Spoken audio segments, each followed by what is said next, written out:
El siguiente segmento tiene contenido o opinión. La entrevista en A Primera Hora. Analizamos los hechos del momento junto a su protagonista.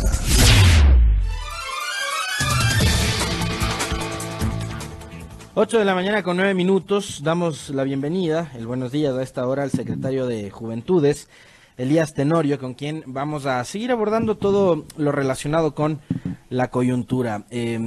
Elías, bienvenido, buen día. Buenos días. Para Alexis. hoy tienen previsto reunión de gabinete. Bueno, es una reunión de equipos de trabajo en Ajá. los que nos hemos dividido, el sector social sobre todo. Vamos a conversar un poco sobre la coyuntura nacional y también identificar esos nuevos escenarios de la coyuntura, ¿no? Ajá. Seguimos trabajando frente a eso. Escenarios que pueden haberse modificado después de lo que fueron las protestas y las movilizaciones de octubre de este año. Claramente nosotros hemos estado en constantes conversaciones, sobre todo con el señor presidente, viendo no solo la realidad nacional, sino también cómo se desenvolvieron los últimos acontecimientos y también analizando mucho de las decisiones económicas y políticas que se deben tomar desde el gobierno. Es evidente que desde que sucedieron esos momentos no hemos dejado de trabajar, de hecho hemos estado casi todos los días en reuniones analizando la coyuntura, pero esperamos que las próximas decisiones sean decisiones que sigan conviniendo al país. Ahora, tenemos en ciernes también, en medio de la expectativa que hay por conocer cómo finalmente va a quedar el decreto que reemplace el 883, que tiene que ver con la eliminación de los subsidios, una reforma laboral que tiene que llegar a la Asamblea en los próximos días. Actualmente, y según las cifras que ha publicado el INEC, en el Ecuador hay una tasa de desempleo que sube al 4.9%, es decir, más de, digamos, 6 de cada 10 ecuatorianos está desempleados. ¿Cuántos de ellos son jóvenes y qué está haciendo la Secretaría de la Juventud para incorporar a los profesionales jóvenes al sector laboral? La tasa de desempleo juvenil es del 11%, es del 11% en este momento. ¿Y es una tasa alta o una tasa manejable? Digamos, para poner un poquito en contexto y conocimiento de nuestros Yo creo oyentes. que ver un joven sin trabajo es calamitoso, evidentemente. Entonces ahí queda dentro de ustedes si es que es alto o bajo. Pero evidentemente para nosotros es muy importante tener mecanismos que permitan la contratación laboral y también las reformas estructurales necesarias para asegurar el empleo juvenil. No es tanto que el secretario de Juventudes o la Secretaría de Juventudes toma la decisión y luego ya está el empleo generándose. Este es un trabajo que se tiene que hacer con el sector privado, con el sector público. Tiene que haber una política pública que estimule la contratación de empleo joven. Y muchas de las políticas públicas que hemos construido también se recogen que se recogerán en la próxima reforma laboral, porque hemos visto, por ejemplo, que el mayor empleador para los jóvenes son los emprendedores como tal, y también hay jóvenes emprendedores. En ese sentido, se necesita un marco jurídico que permita asegurar de que los jóvenes tengan más espacios de contratación, no solo para el emprendedor, sino también para la empresa privada como tal. Eso en primer lugar. En segundo lugar, no olvidemos que uno de los temas que más evita la contratación juvenil es la falta de experiencia profesional. Es decir, cuando uno va a alguna empresa privada, lo primero que le piden es experiencia. Claro, ¿cuál es la experiencia? Pero evidentemente sin experiencia no puede ser contratado. Entonces hay que generar más experiencia profesional y ahí los programas de gobierno que invierten recursos económicos justamente para la generación de experiencia profesional, como el programa de empleo joven, que en este momento ya viene ejecutándose desde este año, digamos, con mucha más fuerza. ¿Y qué resultados exhibe ese programa? Bueno, ya tenemos 9,000 jóvenes contratados. Que eso es ¿En el Estado? No, en empresa privada. En el sector privado. En el sector privado. Nosotros pagamos la mitad del salario básico por un año de estos jóvenes. El empresario se compromete a pagar el siguiente año la totalidad del salario básico. De esa manera no generamos un año de experiencia profesional, sino que generamos 2 años de experiencia. Entonces es un mecanismo que ha resultado interesante y que el próximo año lo vamos a financiar con muchísima más fuerza, porque es del acompañamiento del gobierno nacional, no a la empresa privada, sino al joven para que pueda tener experiencia profesional.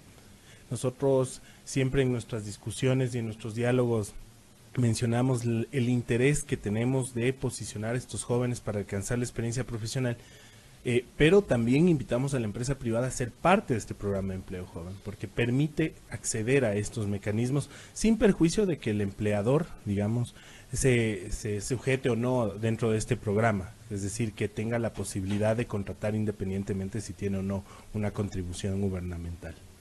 ¿Cuáles son los aportes que se han hecho, se van a hacer desde la Secretaría de la Juventud para la construcción de esta reforma laboral y que apunte precisamente a eso? Bueno, hemos hecho algunos aportes. En primer lugar, el tema de mirar a las prácticas y a las pasantías como experiencia profesional.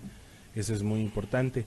El segundo, la posibilidad de que el emprendedor como tal no tenga todas estas restricciones cuando tenga que desvincular a una persona, y no porque quiera desvincular, que creo que hay que hacer una aclaración, sino porque evidentemente en este momento cuando una empresa, por ejemplo, menos de 1 año o 2 años cae, tiene estos problemas para la desvinculación del trabajador, tiene que vender incluso todas las cosas del capital.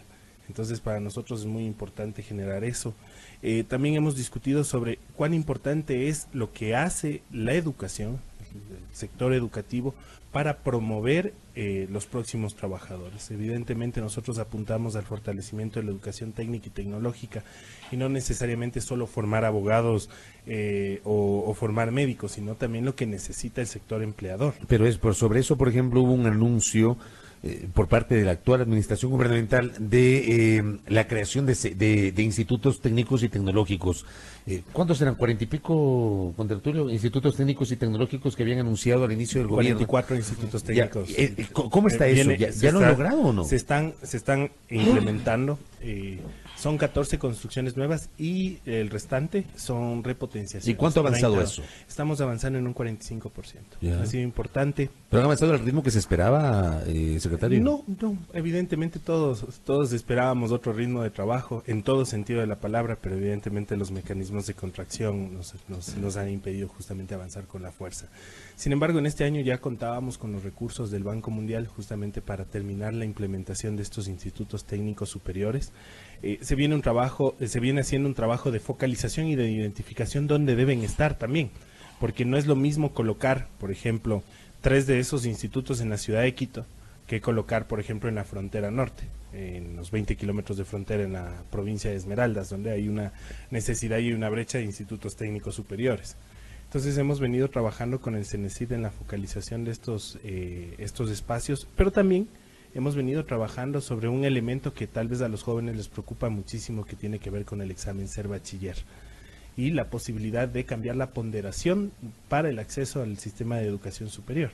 Es decir, que en el 100% del examen, digamos, que el 100% de la nota para acceder al sistema de educación superior no sea el examen, que sea un 60% y un 40% restante, que sea el promedio académico entre 8º año a 3º de bachillerato. Ese también es un ejercicio que venimos realizando permanentemente. Esperamos en esta semana ya terminar esta consolidación con el CENESID, con el Ministerio de Educación y el INEVAL para anunciar a los ecuatorianos de esta medida. Déjeme trasladar un comentario de un oyente que nos acaba de escribir. Dice, Daniel Torres nos escribe: en mi empresa se incorporó desde el mes de marzo a jóvenes bajo la figura del empleo joven. Vamos a noviembre y el Estado no ha devuelto ni un solo centavo a la empresa. ¿Qué le parece lo que dice? Es una alerta que nos hace un oyente. Sí, es una de las empresas que tienen estos problemas. Hay otras empresas a las que se les ha pagado y se ha regularizado el pago desde ya. Al oyente, si usted quiere comentarme más para ver qué es lo que está pasando con su empresa, por favor escríbame en mis redes sociales, Elías Tenorio M, para identificar el problema y posteriormente canalizarlo con el Ministerio del Trabajo para que tenga su aporte. Pero no es un problema recurrente, no como es un problema recurrente. O sea, es puntual. Son puntuales en algunos lugares donde hay algunos problemas de y al resto de empresas sí se les están pagando. Ya, correcto. Nos decían, el primer año se paga mitad. Pero ¿cuál es el salario para los jóvenes? Porque eso también nos preguntaba un oyente. Bueno, pero este pago de la mitad del salario básico es del salario básico. Del salario básico. Sí, eso ya dependerá del empresario, correcto. si es que quiere contratar, aumentar el pago, claro, qué sé yo, por $500, $600. Para nosotros sería bueno que se los contrate por un valor mayor, pero evidentemente por la situación económica muchas empresas están pagando la mitad del salario básico. Ahora, ¿qué expectativas? Estamos conversando con Elías Tenorio, secretario técnico de Juventudes. ¿Qué expectativas tiene usted como secretario con rango de ministro sobre lo que resta para cerrar el año, sobre la proyección para 2020 en los temas políticos, económicos y sociales? O sea, en este momento Ecuador ha enfrentado una situación muy compleja, fueron 11 días muy complejos para el país, y esto lo he dicho públicamente, sentimos que el país está fracturado, ¿Cómo ve usted desde su óptica como ministro de Estado el escenario presente y cómo advierte lo que se va a venir? Bueno, yo creo que bajo un ejercicio de responsabilidad siempre vamos a ser optimistas en lo que se puede venir. Y no lo digo por el bien nada más del gobierno, sino por el país. Evidentemente aquí necesitamos sentarnos todas las partes en la mesa y definir muchos de los temas del destino de los ecuatorianos, pero también hay que aclarar algunos aspectos. Yo siento que muchas veces se habla sobre la necesidad de conversar sobre las decisiones que se han tomado y que se van a tomar, pero nosotros desde que empezamos el gobierno nacional hemos tenido varios procesos de diálogo, como el diálogo nacional y el acuerdo nacional. Y fíjese, uno de esos procesos, por ejemplo, que yo lideré con jóvenes que se llamaron Foros Nacionales de Juventud, habían 3 cosas importantísimas. Primero, el tema del cambio de la ponderación del examen ser bachiller, que es lo que estamos ejecutando en este momento. En segundo lugar, la revisión de los subsidios de los combustibles. Y evidentemente se hablaba desde el plano objetivo de los temas ambientales, la contaminación, la focalización. Eso sí se habló en el diálogo previo. Por supuesto. Y yo ¿Pero con quién hablaron sobre la focalización de los subsidios, por ejemplo? Yo he conversado con muchos actores jóvenes a nivel nacional. El Foro Nacional de Juventudes lo realizamos en Guayaquil este año. El anterior lo hicimos en Quito, en UNASUR. No sé si recuerden que se los comenté. Y en ese Foro de Juventudes hablaron sobre el tema de los combustibles. En el segundo hablamos. ¿Por qué razón? Y no tanto fue un tema que nosotros lo pusimos en la mesa, sino que fueron los mismos jóvenes que pusieron en la mesa ese tema. ¿Por qué razón? Por la necesidad de contar con recursos para implementar temas de educación, de salud, de protección al medio ambiente, etcétera, etcétera.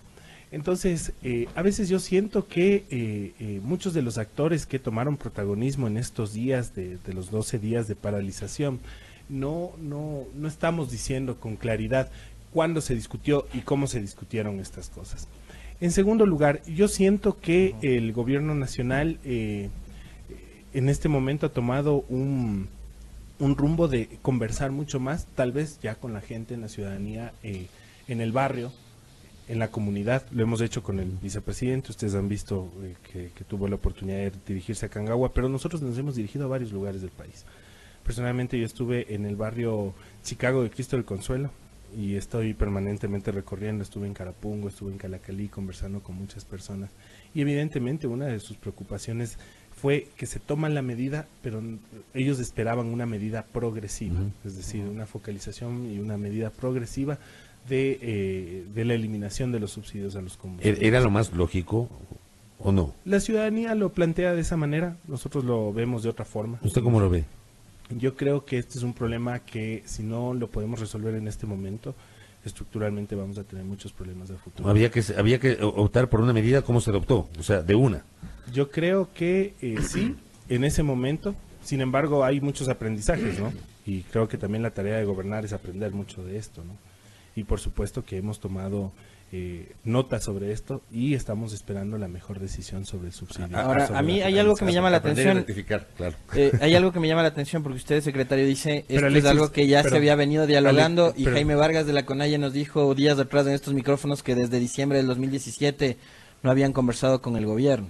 Bueno, yo creo que el señor Vargas tiene una forma distinta de ver las cosas. Evidentemente el señor Vargas también fue uno de los beneficiarios o uno de los que más salió complicado por la coyuntura política, pero él sabe muy bien que nosotros hemos mantenido diálogos con todos los sectores, con el movimiento indígena. Personalmente yo he estado en conversaciones permanentes con Jairo Hualinga, con el presidente de las juventudes de la CONAIE como tal.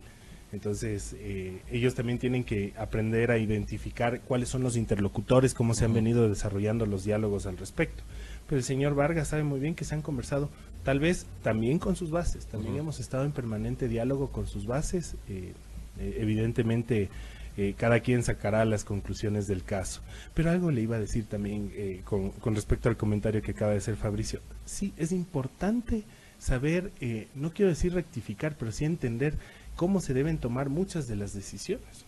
Nosotros como gobierno, cuando asumimos el gobierno, mirábamos el escenario político-económico de una manera, pero nos hemos encontrado con otros escenarios políticos económicos. Entonces, por eso siempre se nos llama gobierno de transición.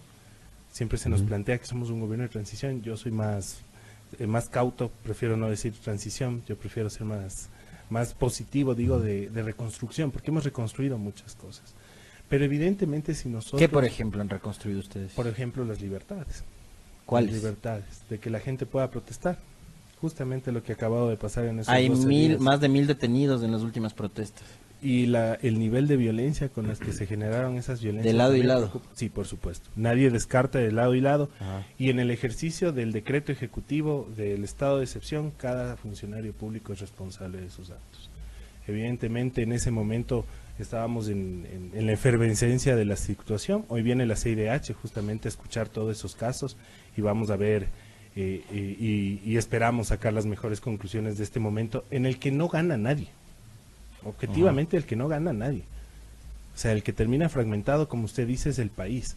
Pero que hemos hecho lo posible para que los ecuatorianos valoremos sobre todas las cosas lo importante que es la paz, lo importante que es la tranquilidad para poder trabajar, para poder ir a estudiar. Muchos jóvenes no pudieron ir a sus centros de estudios y fueron amenazados por llegar a sus centros de estudios. Por eso se toman las decisiones con respecto a que no haya clases en esos días para precautelar la seguridad de los jóvenes, independientemente si querían o no manifestarse. Yo coincido plenamente en la importancia que es brindarle y garantizarle al país la paz, pero se puede garantizar paz cuando el ministro de Defensa dice que tenemos un ejército preparado para la guerra y considera a las universidades como centros de acopio para dotar de armas a los vándalos.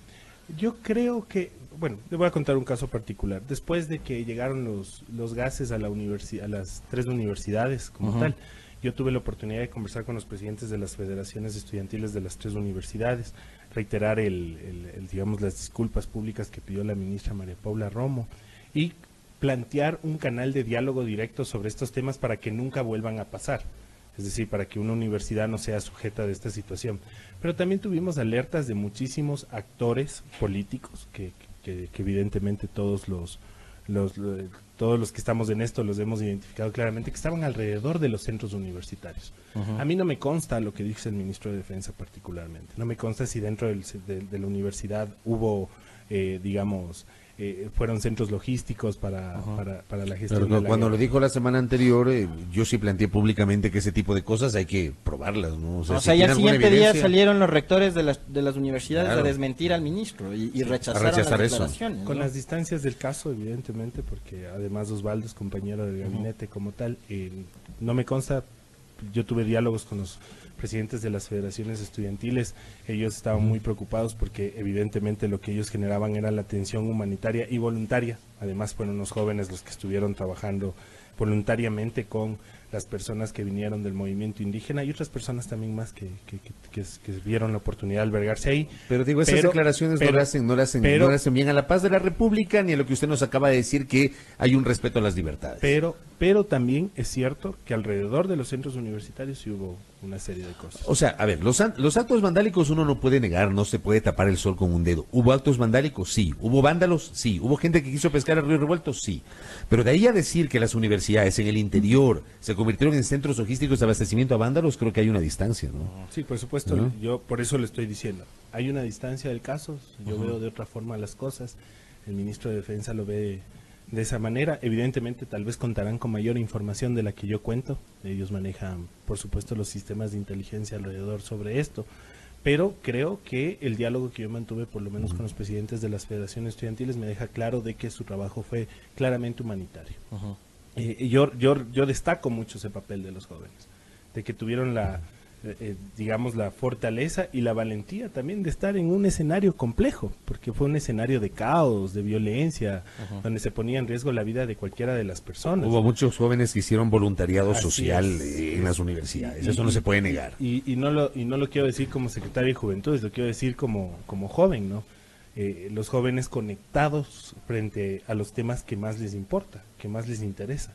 Y evidentemente también ayudando a los demás. Se ve ese sentimiento de apoyo, de trabajo en conjunto, pero también vi y fui claramente testigo de muchos jóvenes que también fueron manipulados. Evidentemente, a mí me dio mucha tristeza ver que los jóvenes que estuvieron en la Asamblea Nacional o muchos de los detenidos que estuvieron en el sector de la Contraloría, cuando se quemó la Contraloría, eran jóvenes. A mí me preocupó muchísimo ese escenario. Claro, en esa parte evidentemente vamos a coincidir. Secretario, gracias por el Muy tiempo, por amable. la gentileza. Gracias. Muy amable. La visita acá de Elías Tenorio, secretario técnico de Juventudes, conversando con nosotros sobre los temas de la coyuntura. 8:27 en la primera hora.